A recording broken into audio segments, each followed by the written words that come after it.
Good morning, Heidi Foy here with Bullfrog Creatives. We are live for NFR Hangover.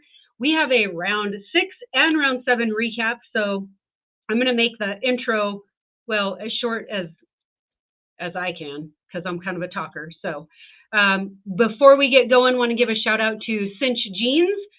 They have been partnering with our platform for a little over 4 years now, just a little over 4 years, and want to give a shout out to them. Our next partner, new this year, welcoming them to the show, is Branded Buzzworm. They are the founders or creators of the Buckle Bunny Pimp brand and the Rodeo Bum brand. They are proud sponsors of this platform. I'm going to say they're proud. This is their first year, so we'll see if they come back. Proud sponsors of our NFR Hangover. Also, they have given us a promo code to use on their website. So if you guys have not been over to their website yet, it is brandedbuzzworm.com. Use the promo code NFR Hangover at checkout for 25% off. There's some great stuff, that Buckle Bunny Pimp, Cow Boss, Rodeo Bum, all that stuff. They also are kind of, we're the brainchild behind the Rodeo Bum of the Go Round, which we have awarded graciously. We have picked those awards. Our next sponsor or partner is the 180 Project. It is your turn. If you want more information about that, Tony would love to chat with you about that. And of course, Garden City Community College. Jim Boy is the rodeo coach over there, so we are gracious for his time and also the college allowing him, I suppose, to partner with us. And of course, Bullfrog Creatives, the college rodeo recruitment platform that launched just in the last month-ish. If you need more information about that, hit Bullfrog Creatives up. That would be me. And without further ado, you guys stay tuned. You are not going to want to miss this one.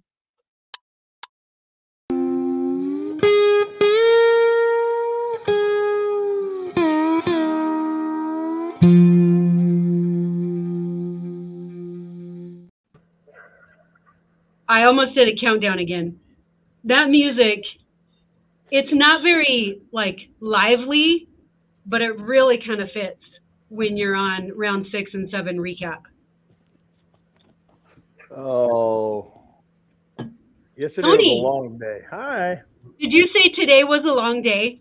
I said yesterday was a long day. Today's going to be an even longer day. So I totally called you out this morning on Facebook because I said he's coming to us from rodeo rehab. And then I said, we hope. I should have known that you were going to be in the gym this morning, you overachiever. Hey, I've seen people here that haven't seen me in 3 years, and they couldn't believe it was me, and it just motivates me to go get in the gym on 4 hours of sleep and hungover.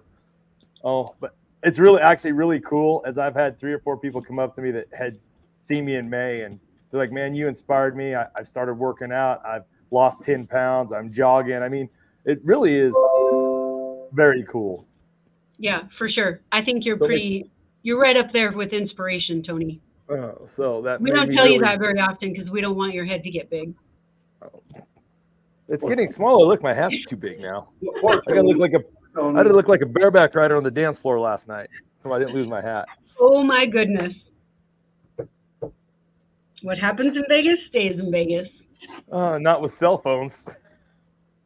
Well, that's true. Oh my goodness! Well, hey, as you can see, there's a fourth face in our screen, and it's CJ Aragon, a great friend of ours, rodeo coach at Sul Ross. Good morning, CJ. How are you? Good. How are you guys doing today? Oh, I can say, I'm here. We're here. Yeah. We were like ships passing in the night. I was getting to Vegas as you were leaving, headed back to Texas. For those guests or those people watching that don't know, not only is CJ the coach there at Sul Ross, but he is the former coach and still a very close friend, I would say family, to Kai Hamilton. And there's so much we can talk about. We got to talk about 2 rounds, but I think the headline is Kai Hamilton, round 5, goes to the trauma center here in Vegas, out cold in the arena, and every speculation is coming in. He's not riding. He's done, this and that. The young man gets on yesterday. Killed him. What's that? I saw stuff on Facebook that it had killed him. Oh, I kind of saw that too. Yeah. Oh, but it was just like the young man gets on yesterday. He's got, CD, you can tell us more about it. He's got a broken rib and a bruised lung. Yeah, he broke his first rib, which is right on his free arm, right underneath his collarbone, which if you're going to break one, I guess that's a good one to break, is what they said, because your collarbone kind of helps stabilize it. And then he had a bruised lung, and then he had a little air bubble in his lung, and that's why they kept him in the hospital overnight, was to watch that air bubble to make sure it didn't get any bigger and develop into basically a punctured lung. So, well, he stays the night. We have that epic picture, and you sent it to me too. I got it at 2:30 in the morning. I was in Arizona, and it's a picture of Kai, and there's JB Mooney, Stetson Wright, Dusty Tuckness, and I think you posted it on Facebook yesterday. When you run with winners, and what did JB tell him? Well, hey, they gave you 2 lungs. If you only, you have 2 lungs, you might as well use them both. He's like, I use both of mine, as he's got his cigarette there. Yeah. When they showed up at the hospital at the trauma center, JB was already there. He was hosting a watch party, I think, at the Rio. And they said when Kai got hurt, they said JB just got up and left. Left his watch party. Trauma center. And when Kai got there, he was already there. And they asked him, well, how'd you know where he was coming? And he was standing outside smoking. He's like, I've been here before. Yeah. So he was waiting there. And then Stetson took care of a lot of the business at Thomas and Mack. And Stetson and Tuckman showed up a little bit later, and then Kai's parents were there. And so it was, I don't know, I told Tony, I said, some of the conversations and stuff that happened there that night, like they could have made a movie just about that. It was pretty cool, actually. Just to be a fly on the wall and hear those boys tell stories. Yeah. That would have been cool. Then, and then they everything rumored around yesterday morning in Facebook, on social media, he's not riding, and statements put out, he's out around, he's out 2 rounds, yada yada yada. And it sounds like, in talking to you, Kai went to them and said, I'm getting on. I should have texted Tony 10 o'clock that night. I knew he was getting on the next morning. When they came back and said that you can get on as long as you can manage the pain. Yeah. And JB told him, it's like, I can give you some stuff that'll. He said it'll be gone for 30 minutes. After that, I don't. Then it's on you.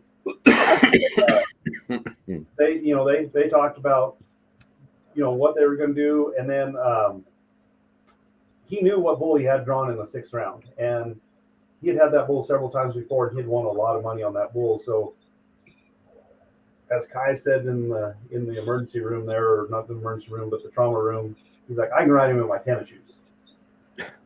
And at that point, that was kind of a joke, because they didn't know where, his boots and spurs hadn't showed back up.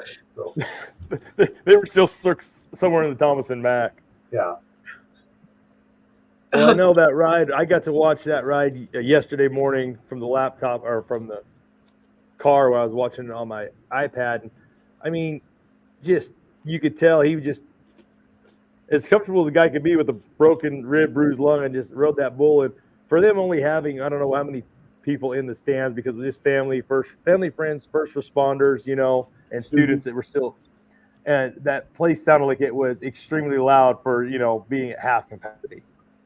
I told Tony yesterday, I was watching him behind the chutes, because they originally had told Kai he was going to be able to get on both bulls last night, like do both bulls last night. I guess they had done that back in 2002 with somebody, and they had originally told him that. So when he got out of the hospital, he went back to his room, and he was there. And at 9:30, they said, no, you got to get on one this morning.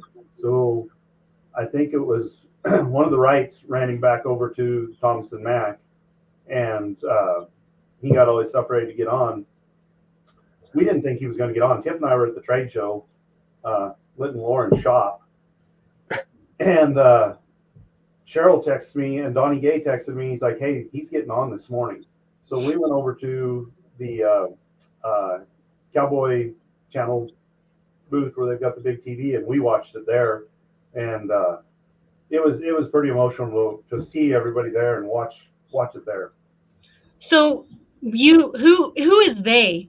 Is it like the PRCA up at the top, or is there somebody in the middle that's making these calls? I'm not positive. I think it might have been some of the judges and stuff, because I think they said in the previous case, the guy was injured on a re-ride bull, and so they carried it over to the next performance. And in Kai's case, he wasn't hurt on a re-ride bull, so he needed to get on in the performance he was drawn up in, from my understanding. If he would have got hurt on that bull and gotten a re-ride, then they could have carried the re-ride over to that evening. Oh, okay. That makes sense. Okay. But they didn't draw his seventh round or the last night's bull for him. Yeah, they somehow somebody went in there and told him that he was doctoring out, and so they didn't draw him a bull. And I'm not positive how it ended up going down, but by the rule book, what they said that would have happened is he would have got the first re-ride. And I didn't look and see what the first re-ride was, but I know Kai and Stetson and Tuck had looked at that, and the first re-ride was actually a bull that they said would fit Kai really well. But I don't know if they ended up doing the misdraw procedure or if he ended up getting the first re-ride. So what is the misdraw procedure? They would throw all the bulls back in the hat. They'd draw one out. That would be the bull Kai would have. And then they would draw one more out, and whoever bull he drew, that's what they would have. Yeah, because he won the round last night on Dwayne Kessler's Alberta Prime Devil's Advocate. So I'm not sure if that was the re-ride or what it was. But I tell you what, so like I said, he wins third yesterday because they split first and second. And then he goes out last night. Like I say, I didn't get to watch it, but I'm getting text from my daughter. Kai just won $100,000, the only guy to ride, and goes and just, I mean, that bull looks like it had him out of position for a minute or for a second, and he just pure Kai Hamilton cowboyed up, rode through it, and kept hustling, and wins a round, wins $100,000. And I'm not saying he locked down a world title, but he's 2 bulls ahead of everybody in the average with 3 bulls to go. You can tell how bad he wants it, and his team's pulling for him. Stetson, everybody in his traveling group, his family, his friends, and it's just an amazing story. The true toughness and grit that we're seeing from him, and you got to witness it firsthand as a coach, college rodeo coach, right through COVID and everything else. And I think you told me one of the stories that you told me about that was it Tuckness at the hospital said when they told him he could get on, you get on, well, you'll be safe. Tuck told him, he said, if you get on, we'll make sure you get out of that arena safe. So that just shows, those bull riders are protecting everybody. They're giving their 110%, but for every guy entered, every time, every bull riding. But that just shows how much they respect and care and really, really, really appreciate what he's doing also. So that was awesome. So like I say, there's so much to talk about today, but I want to touch on that first because that to me has been the story of the NFR. Yeah, for sure. That's something. They set a new world record, or set a new NFR record in the tie-down roping. Poor Haven, he's like. Do you see the look on his face? Yeah. Did they give him the? But to be overshadowed, you set a new arena record at the NFR, but all everybody can talk about is Kai. Well, that and Shad right after him and ties one in 6-1 that gets up, and his arena record almost only held for 1 calf. If that gets a little bit better tie on there, it's only going to be for 1 calf. Yeah. After that arena record stood for, it's been there for a while. Oh. Well, so I watched the post show, and Justin and Katie, I think, were talking about the record for times. There's 2 guys ahead of him. Excuse me. One was at a 6.3 and one was at, I think, a 6.1, but he never left the box, so they don't count that one. The other one I think is what Ricky Canton was somewhere was 6.3. Yeah. Yeah. Somewhere. So that was pretty impressive. But yeah, poor Haven, he was super excited, and then Shad went out there, but just seeing the look on his face was like. So that pin of calves comes back in the 10th round, don't they? Yeah, that was That is 7th, awesome. 8th, 9th. That'll be the 10th round calf. So There's could be some pretty electric runs in the 10th round. well, you got Shad now. Was he down 2 calves? So all he's got is go rounds. Yeah. So he's going to be blitzing every one.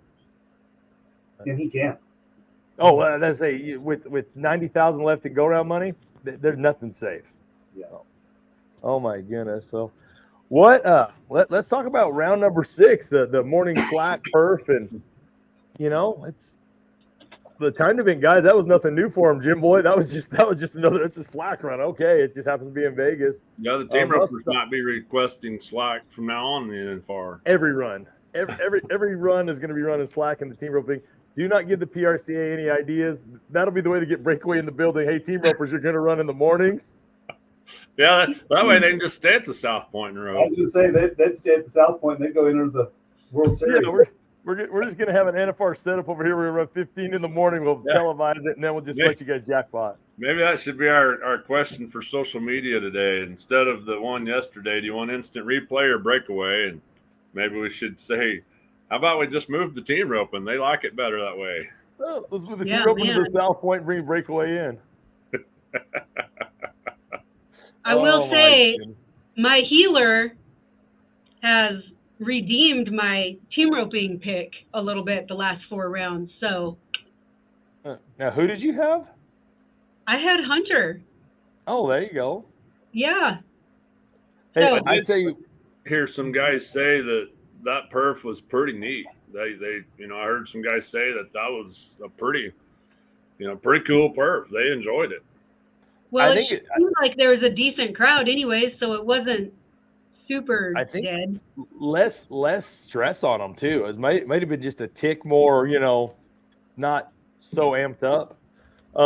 Luke said, I heard him say on his telecast, it was really on the telecast. It's really weird saying good morning here at the Thomas and Mack, or good morning here in Vegas to Rodeo Cowboys. And Jeff or Butch goes, well, you usually say that, but that's after midnight because you're headed back to the hotel or someplace. Well, in the Choctaw Save of the Night, I mean, it was just kind of funny. Obviously, they're not going to go back in and change all of their graphics and stuff, right? But you couldn't have planned it. It was night somewhere. Oh, well, round 6 in the bareback riding, we had a split with Tanner Ross and Jacob Lees, Little Red Hawk, Flying U Rodeo for Tanner Ross, Jacob Lees, Bronc Riding Nation is Sankey. Then Jaco Roper's 86. I was really hoping Jaco would get the interview again. He and Mason Clements were both 86. And then Clayton Bigelow, he was 86 also. So there was a 3-way tie for 3rd, 4th, and 5th. And then Leighton Berry, 85.5. And my guy, Jess Pope. See, I'm a little foggy. 85 this morning. Or 85, he didn't place. But that was, Tanner Ross and Jacob Lee split the round. Jacob Lee's an NFR rookie. Gets a round win. He's just gotten stronger and stronger as the weeks went on. And I got a story about Jacob Lee's. Jacob Lee's high school rodeo with my daughter, Kirsten, California, District 7. And I am so proud of that young man because when Jake Lees would get on at the high school rodeos, it scared you. I mean, he worked his way and he's become a world-class bareback rider. And I am so proud of the young man because he stuck to it. He worked his butt off. I saw him get in college rodeo and get better and better, and here he is fulfilling his dream. So to see him win a go-round buckle, is pretty exciting.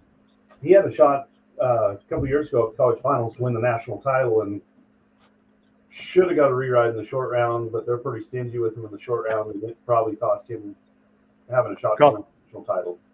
Yeah, and like I say, I've watched his progression, like I say, from high school rodeo from a freshman to where you just, please get through this to where, he is one of the 15 best in the world. And I remember there at the college final, CJ, he made it back. It was pretty cool. And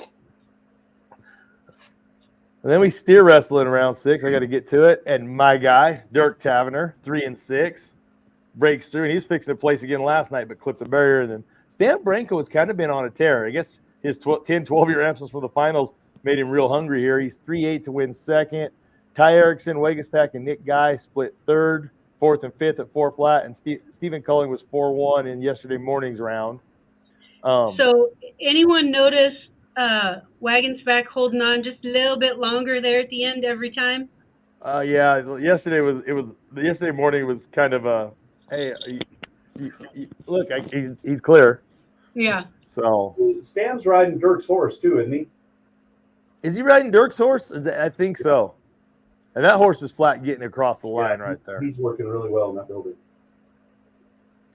Well, team roping, we'll talk about the fastest round. Like we were saying, it might have been, it might be precedent to just have team roping in the morning over there at Thomas and Mack, because if you were 4 flat, they're like, yeah, thanks for coming. Well, we're going to fine you for taking too long. Eric, Roger, and Paul Leaves, both world champions. Paul's a 2-time world champion healer. Eric, the world champion header. They're 3.5. They were the fastest time at the time the whole week. Dustin Agaskiza and Levi Lord, who had a great regular season and just have not got anything done. They go 3.6, along with Andrew Ward and Buddy Hawkins. Then Luke Brown and Hunter Cook, winners of round number 5. They're 3.7. Clay Smith, Peyton Bray, 3.8. And then Driggers and Noguera, and that was a weird deal. They kick the latch before, they're riding in. The steer goes running down the arena. They run the extra in. The first extra won't sit to the front. They have to kick the latch on him and run the next extra because the one wouldn't get right in the chutes. And then so they just calmly sit there. Caleb sits there and just they get it all worked out and then blast him 3 and 9. Coleman Proctor, Logan Medlin 4 flat don't win a check. And that shot Logan took yesterday morning, he took another swing because of being flagged out the night before. You could see he was almost timed up. The run was almost shaping up the same way. And he pulled it back, took another swing, and they go 4 flat instead of being 3-4, 3-5. So, yeah. So, do you do that, or do you just take the swing or take the throw? Because it cost him a win. I don't think. I just think it was. He just reacted right there. And that's how fast it got. Any other round that they're 4 flat, they place. They would have won the round last night. It split the round last night. Oh, and then saddle bronc riding, like I say, and that's about the time I think my iPad cut out, lost service again. But Damian Brennan, he wins another Aussie win. He splits around with Ryder right. Ryder probably I finally get to at least split the round with somebody. I've been making great rides, and they beat him, the next guy after him. They're 87. Lefty Holman, 86.5 for third. Brody Crest, 85. 7. Oh, am I round 7? Oh, man. Yeah, I've been doing that all morning. Cade Bruno won round 6, 88.5. But Damian Brennan was 86, along with Sage Newman. They split second and third, 86. Ryder Sanford, 85.5. Wyatt Casper, 85. And then Brody Crest placing 84.5. So, Jimbo, can you break down the bronc riding? Because, like I say, I didn't get to watch much of it on round 6. No. It all gets jumbled together now. Especially 2 on one day. I will say, I made a comment about Brody not showing up as Brody last year, really. And it seems like even round 1, round 2, some of the Cowboy Channel crew were talking about that. But I feel like he's riding more at the level or consistency that he typically would ride this year. Yeah, I remember last year's final. It wasn't the typical Brody Crest finals you were expecting out of him because he's had such a great, if you look at his past finals have been great, but everybody has, if you come here multiple times, you're going to have, an off year or something. We're seeing it in the steer wrestling with Big Will Loomis. Poor Will just cannot, get off go.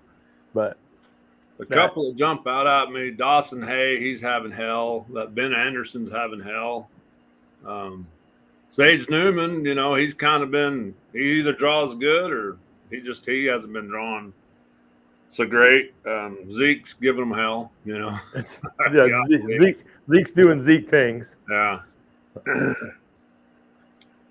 Well, round 6 of the tie down roping, it was a Caleb Schmidt show back to back, round 5, round 6. He's 6 and 8. Tough Cooper goes 7-2. Haven 7-4, Shad Mayfield 7-4, Hunter Heron 7-4, Shane Hanchy 7-5. So the tie down roping is just getting fast across the board. But Caleb's like, I might retire, I might not. I'm just going to go rack off 2 round wins right here, beating the 6'9", 6'8". The one that has impressed me this week is Tough Cooper is roping like Tough Cooper of, early years. He's roping sharp. He looks aggressive.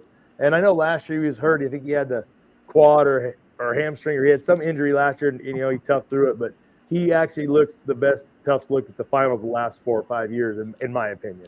You take that and $5, you can get half a cup of coffee at Starbucks. But that's what I think. So Haven, I just wanted to say we're past the team roping now, but I think that Schmidt's kind of attitude, and probably Tough Cooper's too, they're very similar to Jake Long. Just have fun with it.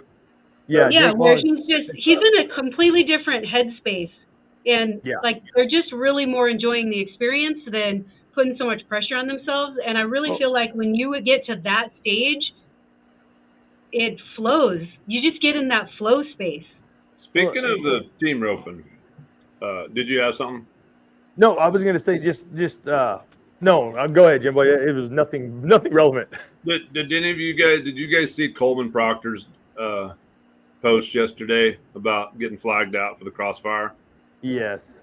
You need to go back and watch it. If any of you viewers out there didn't see Coleman Proctor's social media response, oh my gosh, what a class act guy! They should make all the contestants there watch his response. I mean, there's contestants there competing that could use some of Coleman Proctor's wisdom of things. So you know what's funny? I didn't see that post, but I saw another post where it started with, there was a huge mistake made last night and we need to talk about it. And it wasn't even about what happened in the arena. It was about the CSI pad that he auctions off. He auctioned it off with the CSI. And I was like, that guy. Well, when we had him on the show last year, I remember walking away like, man, he's my new favorite team roper. Oh, that guy. He was so genuine, just super down to earth. Anyways. He is amazing. He's amazing at conveying his message. But when I see him, I'm going to say that was clickbait, because you had everybody click on that deal. I was talking about the mistake made last night. Everybody clicked. And, everybody's just waiting for it. And he's like, man, I messed up. Wrong person. I said the wrong person won the bid for the CSI pad, but that was clickbait. That was a clickbait headline right there. That was awesome. So Jack Phillips said it was the same video. I just didn't have an opportunity to watch the whole thing, so I'll have to go back and watch it. But you're right. You're absolutely right. Everybody was expecting something else, and I started watching it, and I was like, how about that? He's focused on the right thing. I mean, he just said that flagger. It ain't like he made that call because he's jealous of me and my good looks over there in the box and my good hat and all my pretty scarves I wear. And, it ain't like he intentionally said, hey, I'm going to. And he said there's fans that are saying that guy stole you of 30,000. He goes, that wasn't my 30,000. He didn't take nothing from me. I didn't have it yet. Yeah. He said, Logan got up to the stalls and he's like, man, sorry about that. And he goes, no, you keep doing it. You ain't got to apologize to me. And just a class act. Just didn't throw a fit. He said that is one of the funnest 33-second runs I ever had in my life. Absolutely. Well, and you could tell everybody was like, he doesn't know that he called him a crossfire. He doesn't know. I think he did know. Because he was high-fiving people in the audience. Like, it was still a sweet run.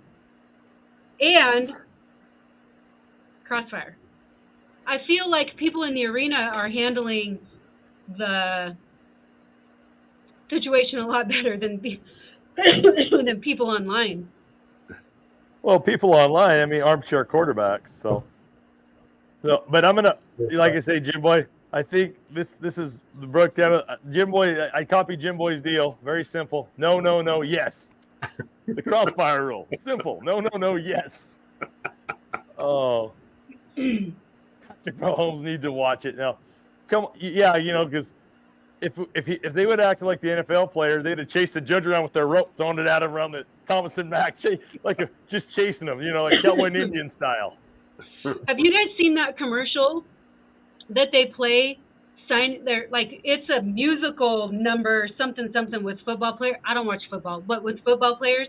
And the end of it is, sign the petition to allow excessive celebration or something like that. Yeah, Chad Johnson, who played for the Cincinnati Bengals, who was fined so many times because I mean he did the river dance one time. I think he pulled a Sharpie out of his cleat and signed a ball and give it to a fan after a touchdown dance. Put on a jacket and said "Future Hall of Famer." I mean, this guy had a blast doing it, and they fined him. Well, with the Super Bowl coming to Vegas, they're petitioning to let him celebrate. I think that's funny. I think it's also a really interesting ad spend for that campaign. Like, why did they spend their money with this market? I think because it's Vegas, we're in Vegas. I think it just probably tied in with something to do with Las Vegas events. Marketing geek in me is wondering what their thinking behind that was. Oh, well, let's go to the barrel racing for round 6 at Emily and Liza. There it was, Jim boy. 13-6. I thought she might do the Brittany Posey thing and maybe use a different horse. I wasn't quite sure. You know, I knew she was getting comfortable in Liza, and Liza's working good, and maybe she could push her a little more. And I'm sure Liza's young enough. She handled it yesterday, but yeah, she keeps coming up, getting higher up on the ground, and you know, it's good. This is a good time of the week to get hot, I guess. So, how old is that horse? How old is that mare? I'm not sure. 10 or 12, maybe. Well, so I've been kind of watching because you wonder, a young horse like that maybe doesn't have a lot of experience, I would expect to get a little fiery in that alleyway. And she has a great head about her. Like, she's staying very calm. Emily's still able to do the same game plan up the alley. She goes really slow and takes it easy up the alley. I'm super impressed with that mare. Yeah. They're going to have a hard time catching Benny. Yeah. That team's got it going on. And then to just go be able to get on Birdie to give Benny a break, you know, for Brittany. Yeah. Around them. Keep it all solid. Yeah, yesterday morning's the only round Brittany hasn't placed in him. She was 13-9, but then comes back and wins around last night. So, you know, just that's – but, yeah, so in round 6, second was Stevie Hillman, 13.62. Jordan Briggs, 13.68 was third. Fourth place goes to Sissy Wynn at 13.69.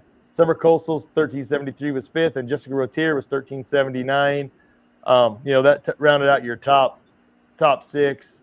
I haven't looked at the average in a while. I'm not sure how many girls have all the barrels still up, and I can check that. I'll know that by tomorrow morning. And then in the bull riding yesterday morning, that was last night. Come on, iPad. But that was probably the best round of bull riding because we had 6, 7, 8 guys ride. 8 guys ride yesterday. So some of the bull riders, CJ, may say, "Hey, can we go back to slack too?" It was a better go for us. But you know, first place was Sage Kimsey and Josh Frost. It was good to see Josh. He hasn't had the finals we're used to seeing in the last 2 years for Josh. So he split the round with Sage 86.5, but then Jeff Askey and Kai Hamilton 85.5. Both of them split third, and like I said, that I think they tore the roof off for having that place at half capacity yesterday when Kai rode that bull because less than 12 hours before? Yeah. I mean, I don't think it was 12 hours from the time. 14 hours from the time he got hurt to back on the bull. Yeah. I'd like to talk about Josh. He got the Linderman Award yesterday as well, which timed event, rough stock, not an easy award to win. They have to win 3,000 in 3 events. Is that what it is? Okay. And one has to be a rough stock, 2 a timed event, or vice versa. That's pretty impressive. I think they said that's the 4th time he's won that award. That's an impressive award for him to win. Tie down, bull riding, steer wrestling. Not a combo that you see a lot anymore. No. That's pretty impressive. So kudos to Josh for winning the Linderman for 4 times. Well, I've been so impressed with Josh. You know, he made his first finals. He talked about the other day on the Rodeo Deep Dive. And, you know, he made his first finals, and they said, well, how many did you ride? And he was up there with Stetson and with Tuff Heaterman. And he goes, well, technically 1. But I got to ride 57 points to give me a re-ride. So I went 0 for 10 my first year that I was at the finals, you know, and then that's when he started with Doug Champion, you know, living. He went and recreated himself. He's already at the professional ranks, and you know, one of the top 15 bull riders in the PRCA, and realized he had to make some changes. And he went, and he has had a phenomenal career. And it was great to see him get that win yesterday morning. And you know, that was really cool. So, So do I dare ask about Tristan? How is he doing? He's struggling. You can kind of see it. I mean, completely outside of the arena, but you can just kind of see it. He doesn't seem to have as much passion right now. I certainly hope that we can see him come back. He was one of my favorites, always one of my favorite interviews. I just kind of have a soft spot in my heart for him right now. It's just been a tough couple months for him. Yeah. Well, if you get a chance to talk to him, which I know you do, just let him know that he's still number one in our hearts. I mean, we believe in him, so. Well, I don't know all the backstory, if there's, you know, personal stuff going on there or what, but the sport is so humbling. Look at Haley Kinzel. She hasn't won a check out there yet. I mean, she came off of a few years ago being the highest of highs, you know. That just speaks for how humbling this can be. And that yellow horse was running the last few days. I mean, looked good, just didn't clocking fast. Just not clocking, yeah. And just like Tristan, I mean, it ain't like he doesn't deserve to be there. He ain't good enough. I mean, he's good enough. Just it's tough. There's, you know, the highs and lows. You know, it's quite a deal. Speaking of highs and lows, I just seen Leon Vick's post. Books are open for Denver. Riding event entries open for Denver today, and the timed event qualifier closes tomorrow. Weather should be good, he says. Yeah. But, yeah. If you're planning to make your breakout, there you go. Get entered in Denver right there. Man. I did also hear that T. Parker is out. I haven't heard, but like I say, I didn't have my ear to the ground. There was something. Check your sources. What's that? So check your sources. Well, they were talking. Listen, the Cowboy Channel is the source, but clearly they're not. They said Kai was out for 6 and 7. True. But he did. So he was not out for the week. Up on their page. Also, correction, not out for the week, but now I can't remember. He had a hurt elbow, but there was something else going on, so he was going to be out 2 rounds. So maybe he's not. When you med out of 1 round, do you have to take 2? Yeah. Okay. So that was when we were there in the locker room or the hospital. That was one of the big factors with Kai, is if you doctor release out or you turn out in 1 round, you have to turn out in the 2nd round, but it automatically removes you from the average. So you're not eligible for an average check. So if he would have turned out either the 6th or 7th round, even though he would have still been winning the average, he would not be eligible for an average check. Jeez. And you know that the average, you know, looking at it, you know, hindsight now, that he rode his 6th and 7th round bull, but the average could have played a huge part in the world title race. And so they were figuring out ways for him to make sure he was going to compete in those rounds so that he wouldn't lose his spot in the average, or if he did lose it, he was still going to get an average check. Well, right. He was still not knowing that he was going to walk away with the whole pot last night. That comes into play. Was last night's pin an eliminator pin? Like I say, I didn't. Last night was the eliminator pin on the bull riding. Okay. Well, it did not disappoint. Oh man. Well, let's start talking about round number 7 in the bareback riding. Clayton Bigelow. I mean, he strikes again. Clayton's having one of his better finals since he won the world in 19. He's been placing right along. He's 88 last night on South Point's Happy Hopper of Butlers and Sons. Tim O'Connell, Mayhem, 87 points. He and Cade Saunier, right on cue of Rosser Rodeo, they split 2nd and 3rd. Tanner Ross places again. He's 86.5 for fourth. Jess Pope, 84.5. Placing. Jess has just been placing right along. If they give him a horse that he can, that if they mark the horse, Jess is going to get a check, it seems. And he's looking for his fourth average title in a row. And then Cole Reiner, Jaco Roper, and Rocker Steiner, all 84s to split the sixth place check.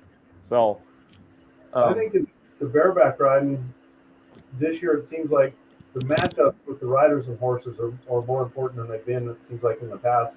Some of those horses fit some of those riders so well, and they can really shine. And then there's other ones that the matchups just don't – they're not good matchups, and some of those guys struggle when they don't have a good matchup. Yeah. Well, and we've seen it before. It was last year's NFR with R.C. Lanningham. He's a bigger, longer bareback rider. You get one of those little quicker horses. No matter how good the horse is or how good R.C. rides, their styles just don't mesh. So, and I think you're seeing that this year, CJ, like you say, with some of these riders, they're just their styles, their body composition just doesn't fit for the horses they're getting on, or vice versa. Or a horse has a bad day. And we've seen, some of those horses buck really good, but when those guys really go putting the spurs to them, like some of those younger kids do, them horses say, "Oh, I've had enough," and just kind of shoot out of there.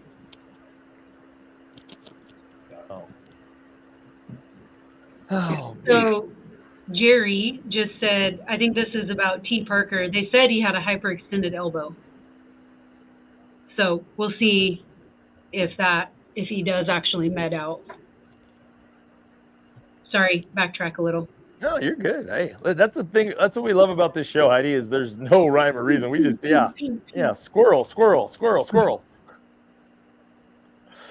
Steer wrestling, Wegas pack. He's still in the hunt, chasing down Dalton Massey for that world title. He was 3-8, but there was Stan Branco again. Stan splits around with Tyler Wegas pack 3-8, but there's Dalton Massey like, hey, guess what? You can come chase me all you want. I've had this gold buckle in my sights all year since Houston, and I'm going to keep gunning for it. He was 3-9, wins third. Big Will Loomis cracks through last night, 4 flat, wins fourth. Don Payne wins fifth, and Stephen Culling wins sixth. But J.D. Struckness goes out of the average last night, takes a no time. Cody Devers, Jacob Talley were 3 no times last night. Ty Erickson was long. Dirk Taverner was fixing to go, not win back-to-back rounds, but win second. Split second with Dalton Massey, but he clips the barrier. So Devers needs to change his socks. Listen, that's kind of what we were thinking about Will, too. Like, you need to change something. Oh, my goodness. So, but that world title race in the steer wrestling, let me flip over to it here. Well, let's go to the rankings in the average. So, in the steer wrestling, Don Payne's winning it. He's 32-3 on 7. Then Dakota, 32-3. They're tied. Nick Guy, who's having one of his best finals, he's 32-5. Jesse Brown is 4th. Wegas Pack is 5th. Culling is 6th. And Dalton Massey is 7th. So, Branco is 8th. And then after the top 8 guys have all 7 down, and then he goes steer down. Well, J.D. Struckness coming in, he was 34-6 on 6. So if he was, he could have been 6 last night and been in the top 8. So I was doing something when that happened. I heard everybody around here go, "Whoa, what did he do that for? What did he?" It kind of just seemed like he quit. For lack of a better term, I mean, I don't know what happened. Steer kind of got away from him, but he was right there. He could have not got away from him, but just kind of didn't fall. And instead of getting him up and throwing him, he just kind of got by him. He's kind of like, damn it. Yeah, it did seem weird. Jack Phillips said they slipped the nose, but like once they got up, it did look weird. It just looked like he was just upset. I mean, Steer slipped the nose, pulled the horn by him, but he was still. It wasn't like he just got away. He was still had a hand on him, still could have reset him. It looked like. Well, even Luke said the flagger was there, telling him, like, you don't have a flag. You don't have a flag. You didn't get the flag, and then it just kind of. So it was kind of weird. I'm glad that you mentioned that. I'll have to go back and watch it because I thought maybe he just kind of had a leg hung and. All I needed to do was roll him a little bit more, or get up and pull that leg out or something. Actually, that's. I mean, it could. He slipped the nose. The steer was kind of down there. Flagger's telling him, "You don't have a flag. You don't have a flag." he kind of reached up to pull on the flank to get him. Didn't get him rolled over. Steer got his feet and got up, but he was still close enough. He could have grabbed him right there. Oh.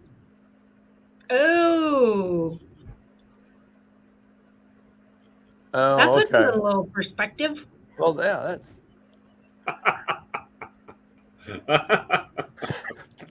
Thank you, Tom. I would agree with that. And like I say, there's the contestants in the arena, like that saying, the man in the arena, the contestants in the arena, they have a lot more perspective than I do, you do, than the people on the, it may look like you just quit, but then again, there may be reasons like it ain't happening, I'm not getting up, I'm not going. So listen, but this is why we have this show, is for those behind the scenes things, because I don't think anybody saw that. Right. Except for Tom. So, yeah. Good job, Tom. Thanks. Uh-huh. Oh my goodness. All right, Amy let's team rope. also has a question, but I'm gonna come back to Amy's question once we get to the bull riding. So. All right. How about the team average falling apart last night? Oh my God. Yeah. The first team out is in the average, and they're winning second. Derek McGay, Coulter Todd. And it's only Coulter Todd would ride one that is acting up in the box and just put him in their hand in the heel box. They go 4 flat. They split the round with Peyton Bray and Clay Smith. Clint Summers and Jake Long split the round again. I think they've won 4 out of 8 rounds or 7 rounds. Hunter Cook, Luke Brown, 5-1, 5-7. Marcus Terry, Cole Curry, Tanner Thompson, and Patrick Swift. They get a check with the leg. But like CJ said, the kicker's in the average. Let's go to that. So coming in, Andrew Ward and Buddy Hawkins are winning the average. There was 4 teams, I think, that still had everything caught till last night. Now there's one in the team roping, and that's Coulter Todd and Derek Begay. They've got them all caught to 47-4 on 7. But Andrew Ward and Buddy Hawkins, Andrew Ward hangs it on one last night again for a go-round win. They're trying to win a world title, along with another average title. Buddy gets it leg, misses his slack, looks something funky, Steer gets out of it. They're still sitting second. Luke Brown and Hunter Cook have moved to third. Tanner and Patrick, and they've got leg, miss, barrier, leg. They're winning 4th on 6. Tyler Wade and Wesley are 5th. Nelson Wyatt, Jonathan Torres are 6th. Ren Richard and Jeremy Bueller are 7th. Clint Summers and Jake Long are 8th, and they have 2 no times. People are winning, checking the average right now, down 2 steers. It was crazy. How about some of the shots Coulter Todd's pulled off on the heel side this week? That's straight cowboy. And even Joe said, I think it might have been round 2. He goes, "That's pasture roping right there. Not everybody can do that. That's cowboy." Yeah, those two. I don't know. I'm a big fan of Derek Begay and Coulter both. That's a pretty neat story right there. Well, I love watching Derek. I mean, his Coulter's horse is spinning out, and I like what they say. The commentary is like, I'd like to have a heart rate monitor on Begay because I'm not sure if it's above resting. It might be at 50 beats a minute. He's just like super chill. You ready over there? Here we go. So the story I heard on that, and you might know a little more, CJ, is Derek wants to be done. Derek does not want a rodeo. He wants to be home, but his grandma said, as long as I'm alive, I want you to rodeo. I want you to make the finals. And so he calls Coulter. He's like, hey, I want to go to some winter rodeos. I'll see if I can, make it work on my schedule. They go, they have this great winter, and they just keep winning. But Coulter's just been roping at home. I mean, he ropes with his kids. They did a great, I think Kinder or somebody did a great, Team Roping Journal did a great story on him. He wore his Pendleton buckle till it almost, wore off, so he didn't want to lose it or whatever, so he put it on the shelf. He's got his contestant vest from the NFR. He's out there marking calves, and just he's happy being at home running the ranch. But hey, my best friend wants me to go heel for him.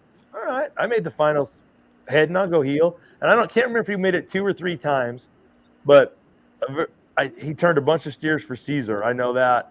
And they placed a little bit, won some rounds, but didn't win a whole lot. And Coulter's just like, hey, okay, I'll go heel there. I'm going to go, it's not that hard to catch him, but it's been a great story. It's fun watching. And I like the stories that are coming out of the Team Roping bunch this year. Like, they all seem just a little bit more appreciative for where they are.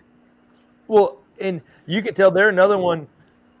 Derek, somebody did an article on Derek, and he said it's not about the gold buckle or this and that. It's about seeing the look on Coulter's wife and his little kid's face at that buckle ceremony, of his family's face. You know, to experience this run with my best friend is something that has just been amazing. So it's been fun watching from a team roper and a fan's perspective. It's pretty awesome. All right, now I can go to the saddle bronc riding that I told about earlier, round number 7. Damian Brennan, the Aussie, on Bet the Ranch at Powder Rivers, 87. Rider Ride, Exotic Warriors, Calgary Stampede. They split the win with 87. Lefty Holman, outclassed, 86.5. Brody Kress, 4th, 85. Ryder Sanford, 84.5. And Zeke Thirst at 84.5, split 5th and 6th with to round out your top 6.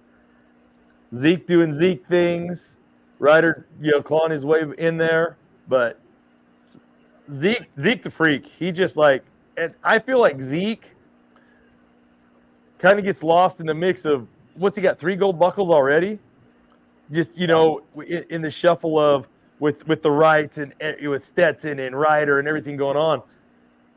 Zeke is a machine, and it's impressive to watch, but Damian Brennan, boy, Australia has got to just be going wild down there, the land down under between Damian and Kai, and the money they're winning and the finals they're having. They've got a big contingency there every night. They're at the buckle ceremony. It's pretty neat to see. And Damian has Pretty Woman tonight in the bronc riding, the other horse I raised. So nice. She was good with Dawson the first time she went, and she slings her head quite a bit. I don't know what he'll think about that, but if I remember right, I'm pretty sure Damian got on that other horse that was out there, that Garden City gal, and did well on her somewhere. Yeah, he's got Pretty Woman tonight, so I'll be pulling for him tonight. So that's Jim Boy's pick. Yeah. Well, in the average right now, Zeke's got a 2-point lead over Brody Kress in the saddle bronc riding. Then Damian is only half a point behind Brody, so he's a 2.5 behind for winning 3rd. Cade Bruno's 4th. Lefty Holman's moved up 5th. Tanner Butner 6th. Sage Newman 7th. Wyatt Casper's 8th. That rounds out your top 8. There are money slots there in the saddle bronc ride. So are you guys listening to the one-liners this year? Aside from the mineral deposits everywhere, and then that's not one you want to take to the mailbox. And then last night, I think it was Zeke, or one of the saddle bronc riders got bucked off, right in front of the chutes. Didn't get bucked off, covered, and then, essentially stepped off, but still had the rein in his hand and just threw it over the neck.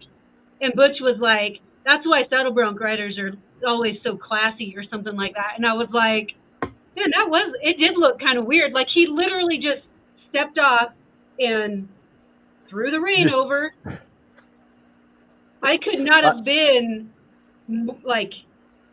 a better.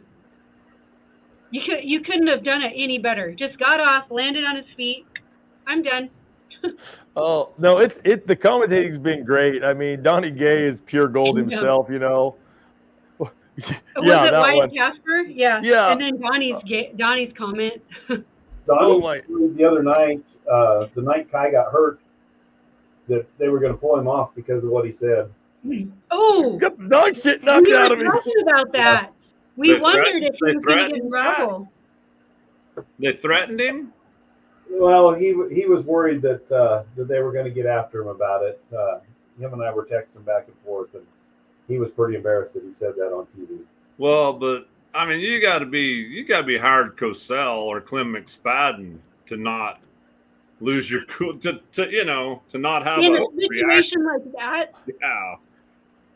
You know what? And it might have offended some people, but when Donnie said it coming out of Donnie's mouth, it was like, I wouldn't expect anything less. That was pure Donnie Gay gold right there. Yeah. He got the dog shit knocked out of him right there. And and open the gate. Yeah, open the gate. But that's what I love about our sport is because, and our commentators, nothing against the other sports, because I know a lot of commentators played the sport, played basketball, played football, they've done all that. But our commentators, that we have on the floor, the Donnie Gays, the Joe Beavers, I'll even say the Luke Branquinos, but the ones we have, the Coleman Proctors, they have lived it. They've been the best of the best. They've been at the top. They know what it's like. They know what it feels like to compete in that arena. And so when Donnie's reaction like that, that's a pure Donnie Gay reaction. He's been reacting like that from the 70s till now. So well, and that was gold. honestly, with Butch and Jeff talking kind of at the same time, they kind of camouflaged it a little bit. Right. You had to be the trained ears like he us. was the lone soldier out there talking.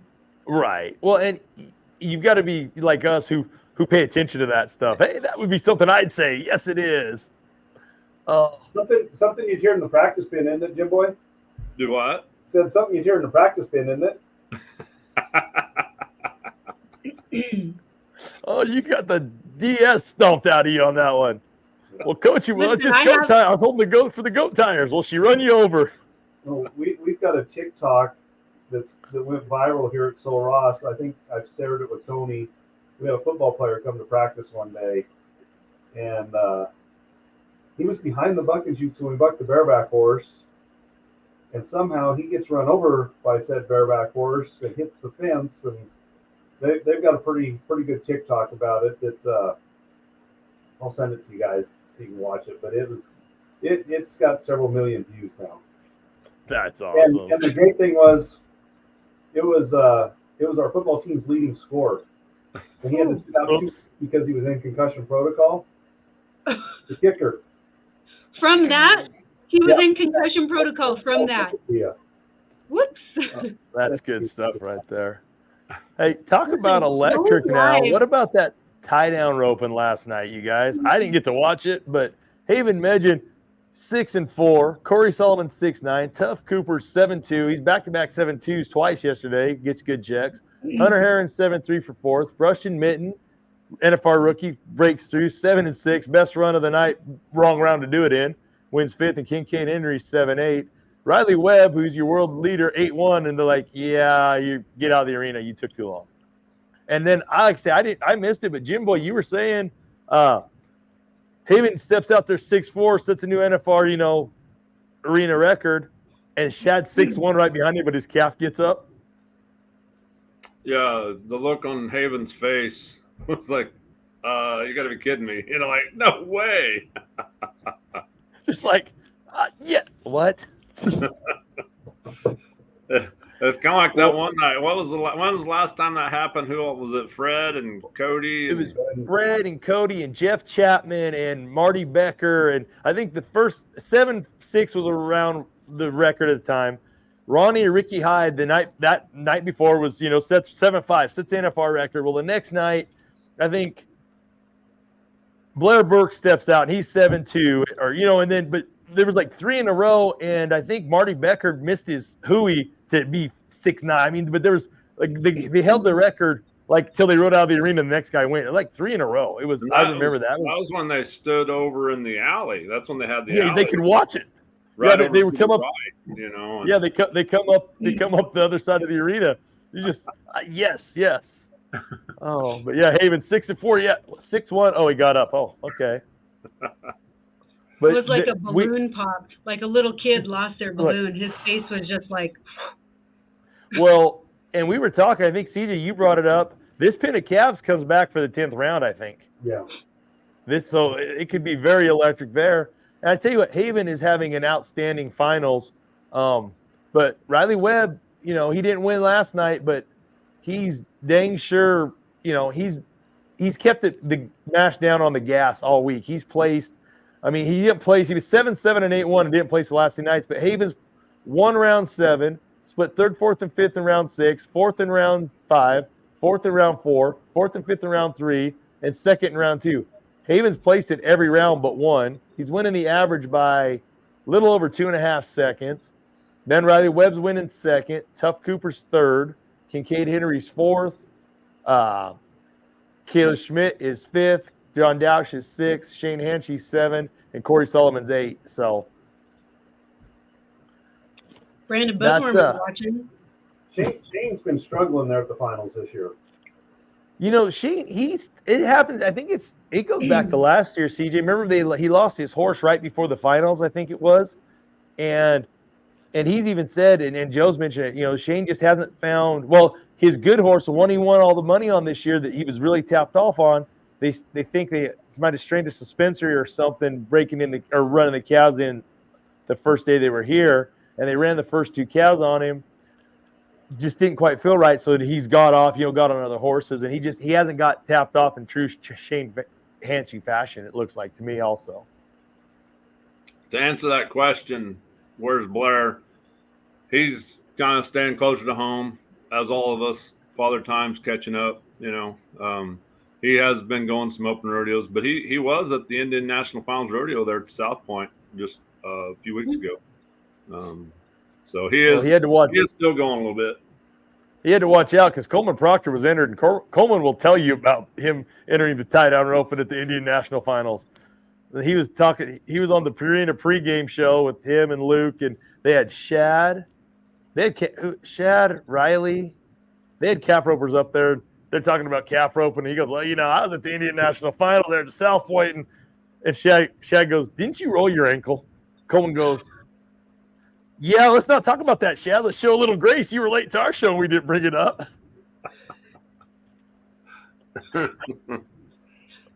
Oh, my goodness.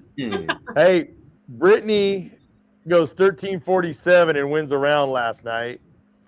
She just, like, ever since Reno, she got on that roll win in Reno, and she has never not looked back, not pumped the brakes, not hit the governor, not hit the exhaust brake. She is just full tilt. Wins 30,000 last night. Cassie Mowry 13.6. I mean, there was a big gap between first and second last night. 13.47, 13.6. Paige Jones wins third with 13.62. Emily, cashes her another check.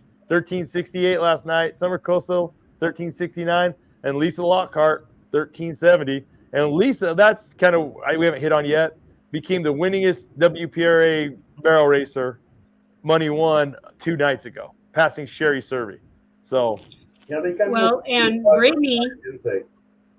What's that? What's that, CJ? They let that go by pretty quiet, didn't they? Well, they just flashed it and just kind of rolled right through it. Yes, sir. They were making a bigger deal out of Brittany meeting the season earnings, passing Haley Kinzel's $350,000 in 2018. They made a much bigger deal about that than Lisa Lockhart. And Brittany did it by round 6 or 7, I think. Mm-hmm. Yeah. And like I said, I didn't watch last night. Was Brittany on the big horse again? Yeah. Yeah. And Emily rode Liza last night. Yeah, she'll stay on her, right? Yeah. Let's go back to back. The other thing, I watched Brittany on the tailgate show, and it was pretty funny because she made a comment about very offhanded, like just went right past it. And she goes, well, then I fell off in Sioux Falls. And it just was funny. Like, it was everywhere. I mean, there were videos all over the place about her going out the back of the saddle in Sioux Falls. And she made a comment and joked about it. But had she not have been able to, like, recover from that, there's no way she'd be having the finals that she's having now. Well, that's what's crazy. And I mean, there's so many couch jockeys out there at every event, but the ones that barrel racers take the brunt of it. Oh my God, look at how she rides. And she almost fell off, this and that. They are riding flat rockets and strapped on with a tiny saddle. These women are pound for pound the best athletes in rodeo to be able to maneuver, and not just the barrels, maneuver that back alleyway. You're coming down that alleyway. You got to make that corner. You got 30 feet to try to stop them after going full tilt. But for Brittany to laugh about it, just, it happened. Yeah, exactly. On top of that, the leg lifts, I don't even think my leg bends like that. I did a show out in Vegas with Sydney Blanchard. And he was talking about out there in Vegas when they go and do the autograph signing. She said, if you're not winning, she said, everybody that comes up to those autograph signings, they're coaching you. They're telling you what you need to do different. They're telling you different saddles, different bridles, different everything you need to do. And she's like, I'm the one that qualified. I'm the one sitting here. You're getting my autograph, but you're telling me what I need to be doing to win. And And it was just a really interesting perspective. And then Amberly Snyder commented on it as well, and she said, I've been at some of these autograph signings when they're, she said, I've sat there with the NFR people, and she's like, people are accustomed for how they're wrecking their fantasy team and how they need to try harder and how they need to do this. And she's like, I can't believe how rude people are to these contestants that are here at the NFR during these autograph signings and stuff like that. And it's just eye-opening. And I've seen it some with some of my guys in the past as well. Yeah, absolutely. I did an interview with Jeff Collins and Kelly Timberman during the CNFR this last year, and I made a comment that if anything, this platform has humanized these professional cowboys for me, because as a kid, like, you look up to them, you idolize them, and they're human. They did point out one difference. I said they put their pants on just like we do, and Kelly made a joke like, yeah, but when we put our pants on, we have a gold buckle, and I'm like, well, that's true, but I do not. But it's at the same time, Kelly like, they are human. They are still human. They still have, like, they still struggle with the same human crap that we do, and we need to humanize them even more so. And I feel like that's kind of where we're going, is learning about these athletes and learning about what they're doing at home. And Sage Kimsey is a great open window to that. Like, he got super emotional getting on stage for round 6 with his wife. And did y'all see this at Halloween? This is a girl dressed up as a couch jockey at a barrel race. She's at a barrel race that Emily went to. That was one of her signs. Donna K. Rule, she just sits there and does nothing. I could make Valor better. She doesn't even kick. Yeah. Oh. And then she had this one here. Beisel bands. You mean loser ties? I hate a rebellious ginger. Oh. She was sitting in the arena at the third barrel along the fence. It was a Halloween barrel race she had. That's awesome. I also think it's this generation of keyboard warriors. Like, all of a sudden, we're saying stuff that we would never say before. Well, no, and then at least some of them, I mean, not say it's a good thing, but at least they're brave enough to say it to them at the autograph table, because a lot of people just get behind the keyboard and just, You may be in the top 15, but I have unlimited internet and opinion. Tiffany said that was KK, Donna's daughter, right? Yeah. Oh, that's good. That's good. A good Halloween costume. Oh my goodness! But hey, Heidi, we've already talked about the Royal, and we're going to go into it again. But before we go there, can we talk about pro fantasy just for a minute, please? Because who won round 6 in our league? Last year's champion. I knew it. Last year's champion. We buried the lead. We got last year's NFR Hangover League champion right here with us, and we didn't even mention it. Hey, CJ, thank you for winning the league last year. How's your team doing this year? Terrible. Kai's doing well. Other than that, they're doing terrible. All right. Let's change the color a little bit, because I'm going to leave all the rounds up there. Round 1, 2, 3, 4, 5. Round 6. Spoiler alert, 180. Hey, I'm in there twice. Hello. So Haggard Cowboy, that's Terry Lefty. He's an old friend of mine. So shout out to Terry for being in there as well. Appreciate that. Yeah, Darnell says, let's talk about round 7 winner. Round 7, Hardy Darnell. Yeah, so I got to give a shout out to Hardy. Hardy Gordon was CJ would maybe know that traveling bunch. Hardy Gordon and Roy and Dee Perschbacher back in the day. They live over at Dalhart, Texas, and Hayden, New Mexico. That's where I got my start, was with them guys. I caught my first steer. Wow. I caught my first steer on Easter Sunday, my 8th grade year. And Hardy was there to help me. And they had a big old black horse called Flop that could absolutely fly. And but anyhow, them guys helped me get my start. And Darnell, she sent me a message this morning, said they enjoy watching the show and appreciate us doing it. And anybody out there watching, if y'all really do enjoy us doing this, it helps to send Heidi and Tony a message and myself, because it's a labor of love. I promise you. I got other things I need to be doing right now. I do this for the sport of rodeo to help promote it, to help. Well, we need all the people from the Cowboy Channel page to come watch and learn some things. But anyhow, it's kind of hopefully I get a little bit of recruiting out of it. But but anyhow, no, we enjoy doing it, and I think the Buckle League, I think people have enjoyed playing along and following that. I've had people come up to me or comment on me, like, how do I get in your league? I'm like, we're halfway through, we can't get in. But they're like, well, I want to know about it. I'm like, you know what? We're gonna do it every year, and just follow the Facebook page. We'll keep you posted. Yeah, exactly. CJ, you will go down in history as the first NFR Hangover champion ever. Oh, no. I have learned lots from watching and listening. Oh, thank you. Sometimes my wife would like me to talk less. Good and bad. Oh my goodness. But all right, let's go to the bull riding. We've already touched on it, but I know we have a few questions. So last night, eliminator pin, Kai Hamilton. I mean, just does Kai Hamilton things. He goes 88 points on Alberta Prime Devil's Advocate of Dwayne Kessler's and wins $99,000. I mean, puts $100,000 into his bank account and into his world standings. And so, I mean, just that's awesome. There's no other word for it. In 24 hours. Yeah. From being, but some people on social media said he was dead to winning 100,000. 115,000. Is that what it was? Yeah, 115,000 in one day.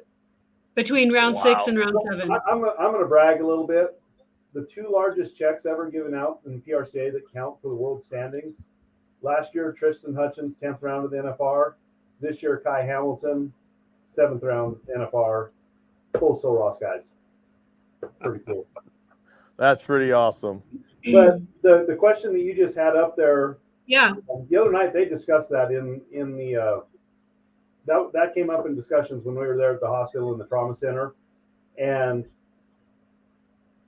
I think the precedent has been set where he could have done that, but that wasn't an option for Kai. Kai's like, if I can get on, I'm getting on. But I think that would have been an option for him had he not been able to get on, or if the doctors had said, no, you shouldn't get on. Well, and I mean, you said it early in the week. Kai doesn't think he can get bucked off right now. And I would say for any bull rider, like, that's the mentality that you should have. Well, and tonight he's got 81 white trash, the Survey Rodeo. A couple years ago, he had that bull at Houston and did really well there on him as well. So I think it's a really good matchup for him again tonight too. I don't know. I just think it's pretty cool. Pretty cool watching it. So CJ, I mean, I'm sure, I don't know if you figured it out or and I'm sure Kai doesn't even look, but I mean, I'm doing the math in my head. After last night's win, they can't get him. Mathematically, they can. Can they? I mean, we sat down and figured it out. All 15 would need to buck off. Sage would need to win the round, or 13 need to buck off. Sage wins the round. All 13 need to buck off. Sage wins the round. All 13 need to buck off. Sage wins the round. And it would be a really close race at that point. You know what? And that when I did my figuring, I was just figuring the first. I wasn't figuring ground money. I was figuring, I was figuring just 30,000 around in the average. So that, I guess, that was on me. That was going to bed really early this morning and getting up really early this morning. My brain fog kicked in. Well, but that's just it. In I would say any other event, you're probably looking at it right, but the bull riding is a whole different animal. Yes. Yeah, and they should keep riding bulls, especially now that the eliminator pin's gone. I don't think there's going to be a round where they're going to buck off all 15 again. But if I was that poor Oh, what the pirate? Which one was it? Hayes Wait. I would ride the pirate outfit. I would change something up. I'd go down to Treasure Island, hang out with the pirates for a minute, come back, put the parrot on my shoulder, and ride. Just change it up just a little bit. I was doing the math here. He's got a $332,000 lead over Sage, and that's not factoring the average in. And he's gonna get a check. $2,000 lead, not factoring the average in, and that's another $80,000. Yeah. Well, I think Kai's gonna win. My pro fantasy team wants Kai to win the next 3 rounds in the average because that might give me a chance at a vehicle so my daughter quits driving mine. I doubt it though because I'm too bad off in a couple other events. But no, it was. I'll say Montana Silversmith has the buckle printed with his name on it, but they can have the graphic in their computer ready to hit send. They can hit carve. Yeah. What I think is really neat, and Tiff can tell you. I tell my kids every day at practice, at college rodeos, go out and do your job. And almost every interview I've seen of Kai this week, when he's talking about, he's like, "Oh, I'm just out there doing my job." So apparently, at some point, Jim Bob, they listen to us sometimes. So every now and then it does. And the other day, we did a show. There was Sydney I talked about, and I threw a question. I said, "So where are you going to be at the end of the week?" And he's like, "I don't know. I'm doing my job one bull at a time." And I thought that was, he's got the right approach, and trust me, Kai wants to leave no doubt on this. Yeah. He'd like to have $700,000 finals or $600,000 or $700,000 a year, and he's already at 516, I believe. Yeah, it's 516 as of this morning. And that's one thing. It's really cool. So Stetson came in trying to win the Triple Crown. Had to lead in the bull ride, and had to lead in the saddle bronc ride, and the all around. And we already know after the 5th round, mathematically, he's your all around champion. But he said the Triple Crown he wants now is he's going to get the all around. He wants Kai to get the bull riding buckle world title, and he wants if Ryder could win the saddle bronc world title, that would be just as good as him winning a Triple Crown. That would be a Triple Crown win in his mind, and that's pretty cool. That just shows the bond all those guys have, and like they say, they put their pants one leg at a time. They're human. That rig that Kai and Stetson are in, I think Superman and Batman are riding together because those boys are, they're in a league of their own when it comes to not the events, because there's a lot of guys that can ride saddle bronc horses and go great and bulls, but the mental game. And like you say, when you run with winners, you are, look at the circle you keep, and I'll show you how you're doing in life. And it's been awesome watching this week for sure. I was just watching the Grand Entry from last night. Things like this jump out at me. Well, the TV camera focused in on it. Somebody lost their bell boot in the Grand Entry. Who loses a bell boot in the? I mean, really? I mean, if you need to, whoever that was, maybe it's a pickup man's horse or queen horse. I don't know, but I mean, I know some people at some booths out there. If y'all need to go get some new bell boots or go buy you some duct tape, I know I'm the cheapest guy around, and I would at least duct tape them on. But at least, hey, now, and that was not a cheap bell boot loss because they got fined by the PRCA. What's a fine for losing your bell boot in the Grand Entry in the PRCA? I didn't realize, I've always heard stories, but I didn't realize how much they find out there. Sydney Blanchard the other day told us a story. She had one year, she went to the NFR, won second round. That's all she placed. And she left the NFR owing money to the PRCA because of the fines. She was sick and she missed her autograph signings, which are $2,500 a pop for missing. Whoa. In the Grand Entry because she was sick, and your fines just start going up. And yeah, she said she left. She won second round and left the NFR owing money to the PRCA. Well, Coleman Proctor said the other day, I was watching his deal, something he did, and he said same deal. They give you 45 seconds in the box. They had him on the clock at 45.5, and they fined him. He's like, it didn't even get to 46. Well, I remember last year the big talk was the little PRCA stick-em patches. If you're not wearing one, you get fined. And, well, give us something to, get a better adhesive or something then. Listen, we're not supposed to talk about fines, you guys. Nobody's taking pictures this year. I've actually seen some posted on some other places where they've showed the fines and stuff. And There's another fine. Most of them delay a rodeo. A bunch of stock contractors got fined this year for delay a rodeo and stuff, not having flanks ready and stuff like that.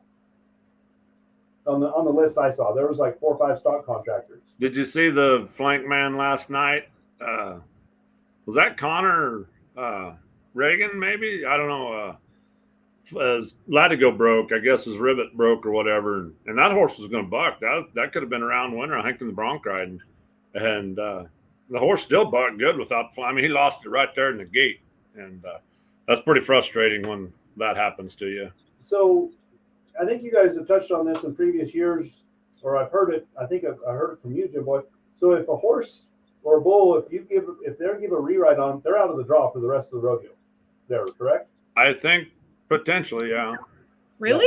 Yeah. That's what I've heard. Yeah, if they get a rewrite on your animal, they're supposedly out of that draw. Flank, whether it's poor performance, they're out. They're taken out. Yeah. Dang. So in that case, like that didn't have anything to do with the horse. Yeah. Well, that would have been the second rotation of them anyhow, so he wouldn't have a chance to come back anyhow. But yeah, if that happens in the first round, I don't know. They might overlook that. They might. I think they have some grace on that, probably, surely. Oh my goodness! Yeah. So, wow. Yeah, the fines out there, I think it's crazy because I know Kai was worried about getting fined that day we did the show with Sydney. They rescheduled we had that show scheduled before we even went out to Vegas.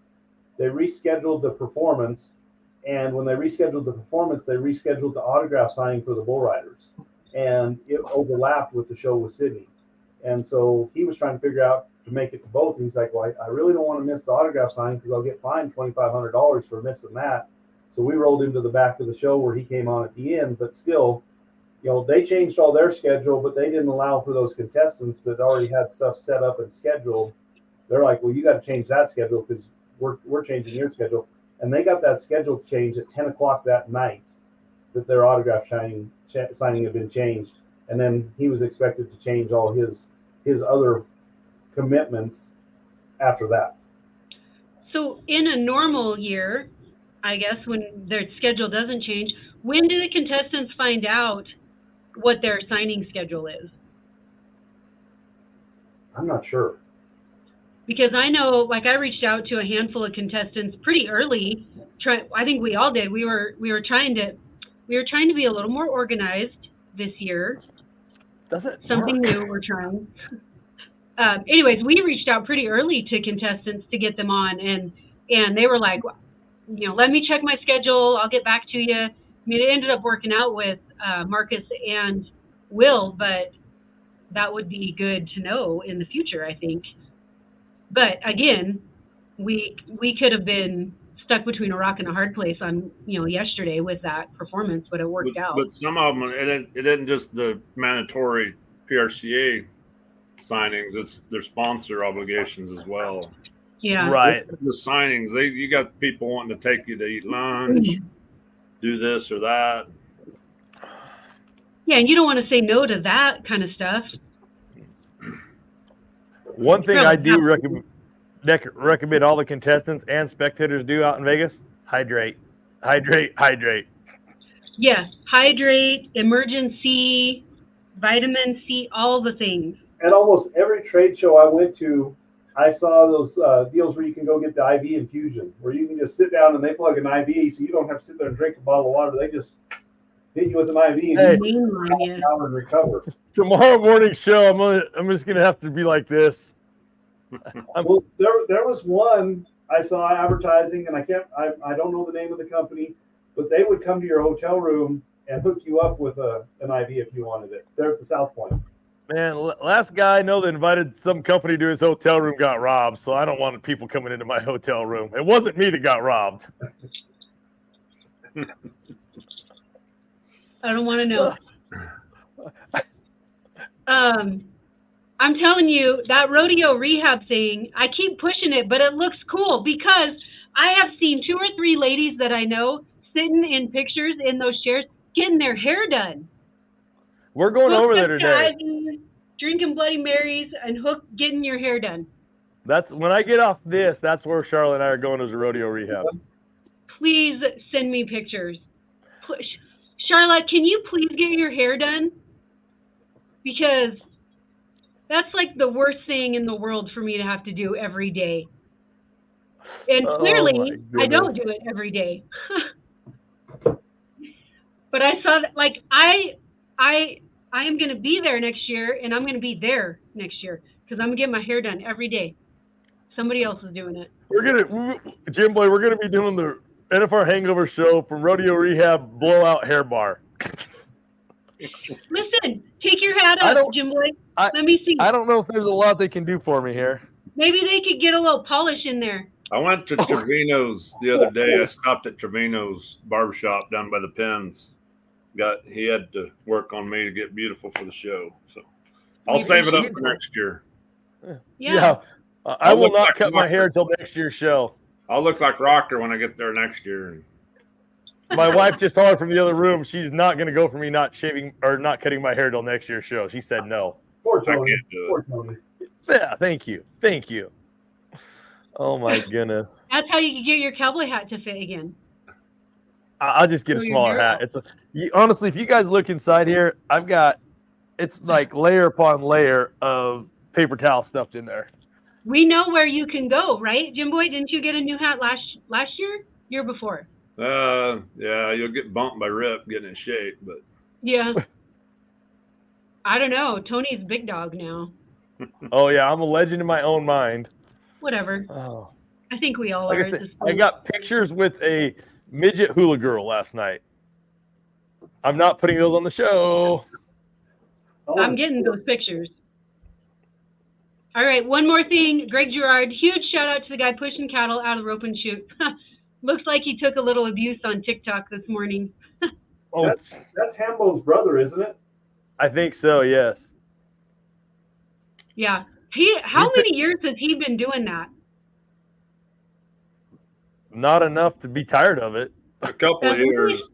I seen where Hambone made a comment though that them contestants should be tipping him more. I guess some of them tip him, and I'm guessing he doesn't get paid a lot. But I know. I don't know. I'm like, okay, are you going to tip everybody in the back that, you're going to tip the guy that doctored the calf that kept him alive? I mean, I don't know. Where do you stop? Tuckness and those guys were talking about that the other night there. And I guess there's been years at the NFR, the bullfighters don't make the contract personnel. I shouldn't say it's bullfighters, but contract personnel, all the contract personnel, pickup men, timers, bullfighters, don't make a lot on the old contract. There's been years where all the bullfighters pitch in $1,000 a piece and pay those bullfighters extra out there in Vegas. Who did we just talk to about that? Well, when we had Blue Jeans on the other day, the contract rep for the bullfighters, and he said used to when they had the two bullfighters, and then the third one, the alternate would be dressed up over there ready, and he said then when they brought in the third, I think he said at first they didn't pay the alternate when they brought him in as the third guy. The other two guys told him, he said, we'll share our pay with him. Let's go ahead and get him out of here. So, yeah. You don't see that in any other sport. Yeah. So, all right, you guys, we are at the 10:30 mark. I do want to say, if you missed our show yesterday, at least go pull up the end when we had Dennis Anderson come and sing a few songs for us. He sang the one at the beginning about riding slack at the NFR, but man, he sung another one there at the end. That was a great song. Yeah. So I encourage anybody to go watch that one. That awesome. Got you in the feels. I played it back for Jessica last night while she's cooking supper, and hell, she about cried listening to it. Same. Yeah, it's a great song. Yeah. So, Jack Phillips, thank you for watching. We appreciate it. Thank you for providing such awesome platform. Well, thanks for watching. We appreciate it. So, on that note, I will just kind of reiterate what Jim Boy said. We don't do this to make money. That is for sure. We do it because we enjoy the sport. We might like to talk a little bit we probably do it for that reason also. But mainly because we enjoy the sport. We all have a little bit different connections in the rodeo world, and it's so cool to kind of bring them all to this platform and, I don't know, just tell stories and talk about the rodeo. So CJ, thank you so much for joining us. We appreciate your time. So you're back home now. I'm back home. I'm think I'm gonna try to head back out for Saturday though. I mean, I would if I were you. You got some skin in the game, I feel like. Yeah. At this point, they're like your children. Yeah. I would say for sure. We have one gal that went to college here at Casper, and she's just our college kid. She's graduated now, but she got a job. She lives in Casper now, but she'll always forever be our oldest. So I totally understand. I can't imagine having that many kids every year because you build these amazing connections with your student athletes. So you probably have a big table for Thanksgiving, huh? We went through. Tiff did all the cooking. I'm not going to say, but I think 4 turkeys. You're kidding me. No, we had. She had the turkey breast deals though too, but we have all my Canadians and international kids and all the kids that are, live in Idaho and a long way away. They can't make it home, and then they have to come back a couple days later for school. So they just stay down here over break. And I've got kids from Hawaii and stuff. So yeah, we have a big. We go through a lot of food. She gives me a Walmart list and sends me to Walmart with the truck to bring back food. I'm gonna have to get the trailer next year. Yeah. Well, that's super cool. Same with Jim Boy and stuff over there as well. Well, coming from one of those students, I mean, I was one of those students at one point, so I always appreciated a meal. I know that in fact, I'm pretty sure my old coach, 2 of my old coaches, Del Nose and Steve Edwards, was one of my kind of coaches. Listen, I lived in his yard when I was there, so they fed me multiple times, and I am still talking about it. Our kids got coaches when they came over to the house because Lauren was sitting out on the porch waiting for them to show up. As soon as they showed up, she drug them in and had them playing Legos with her. She's got an old, it's a Wild West Legos, so it's the old Western Legos. She's got wagon trains, she's got Indian teepees, she's got the whole fort set up, and she had them all in there playing with her for a long time. It was pretty fun watching. Hey, we all know who runs your household and your rodeo program. It's your daughter. We know it. It's Lauren. Poor CJ, he is outgunned between Lauren and Tiffany. He is outgunned there at the house. For sure.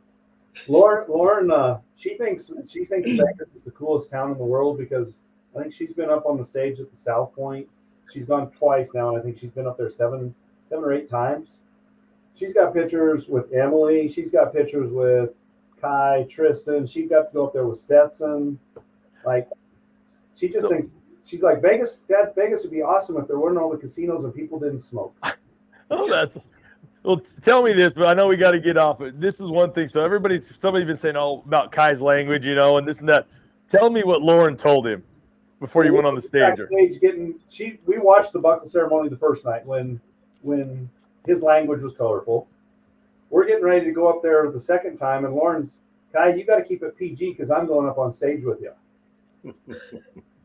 Your daughter said that to him. Yeah. Yes. Yeah. That probably made him blush a little. The funny thing, the first round when his language was colorful, he was up there with his mom and his grandma, and I don't know if you guys could tell, his mom was hitting him in the back. Oh. That's awesome. Yeah.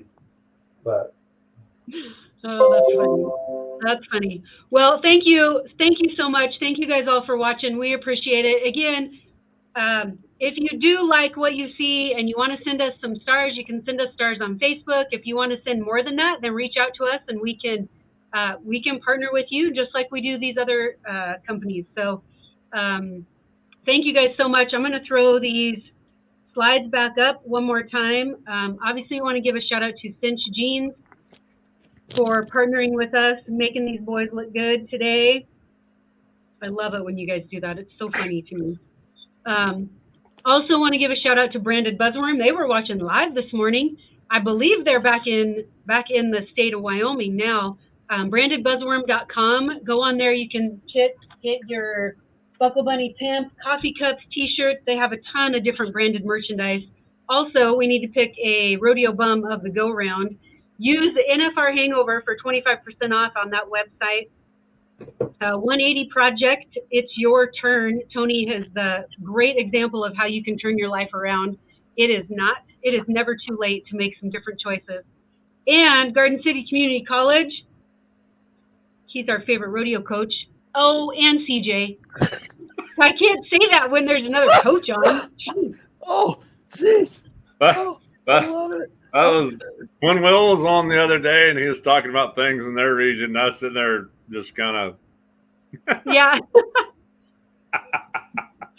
I have so many favorites. I can't pick. I love it. I love it. And this is why. So Bullfrog Creatives has launched a college rodeo recruitment coaching platform. So if you are in the middle of it and you don't know what to do, you have questions, or you're just beginning, ninth grade is not too early. I'm here to tell you that. This is an amazing platform that we're still working on. We hope to, we're going to start pushing out some content after the first of the year, but get in there. There's a searchable directory. So for coaches looking for specific students and students looking for a specific school to go to, this is a really great place to start. Did you tell CJ there's sponsorship opportunities available? CJ, there are sponsorship opportunities available I have an amazing story. Okay, for those of you guys that don't know, I had back surgery about 23 years ago in January, and it was right at the beginning of my rodeo career, my college rodeo career. So I actually made it to the college finals after I had this surgery. Anyways, I am cashing in on some warranty work now because apparently 23 years is the life expectancy of a back fusion. Anyhow, so I go in to see my back doctor yesterday, who is also in kind of the Western industry. He dabbles in some cutting horses quite a bit, actually. But he's followed me, and he actually does a lot of stuff for the pro rodeo here in Casper.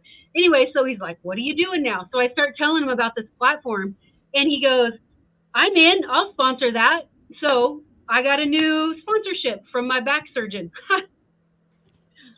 So if you know anybody in the rodeo world that needs a back surgeon, he's my guy. A lot of guys in the rodeo world need back surgeons.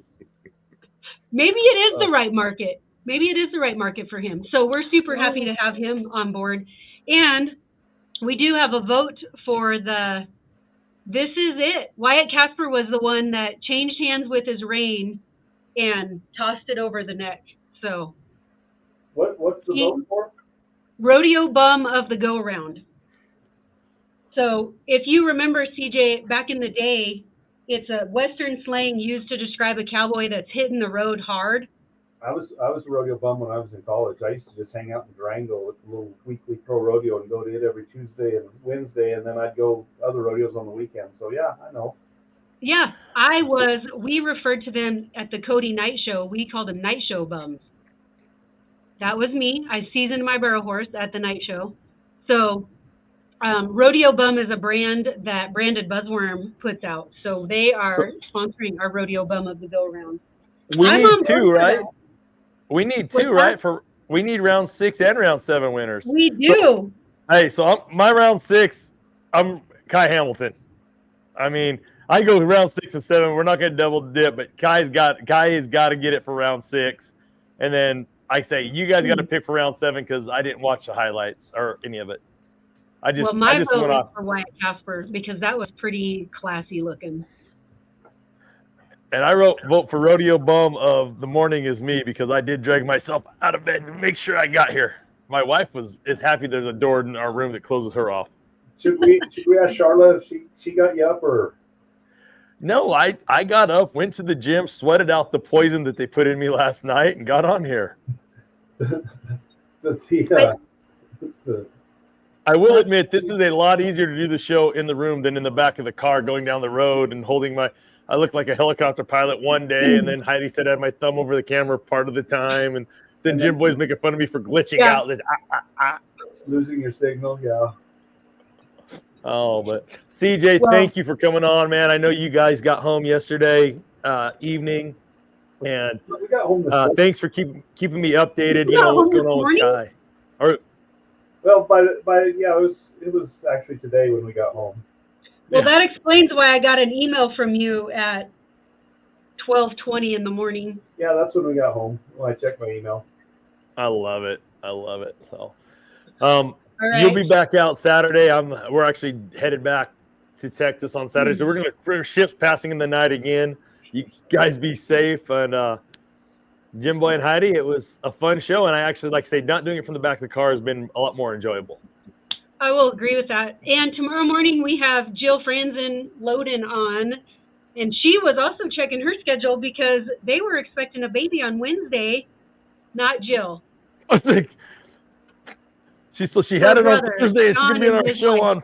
were expecting. Yes. So they were making plans around the baby, which I've had a couple of people comment to me like, why is Hank Franzen's son not there pulling? Well, that's why, because he's now a dad. He's at home with his baby. Well, actually, I saw a picture yesterday. They were watching from the hospital, so they might still be at the hospital. But anyway, Jill's going to join us tomorrow, and we'll get all the scoop behind what's going on for her. I know she was the sound lady for the breakaway finals, so we'll get some scoop on that. College finals as well, I believe. She is. She has been the sound chick for the college finals for a while. It's been a while. Because I think she was doing it most of my term as the production manager. So she's been there for a while. So that'll be a good little chat tomorrow too. All right, you guys, we will catch you tomorrow. Thank you guys for tuning in. Share, like, follow, all the things, and have a good day. Bye, everybody. See ya.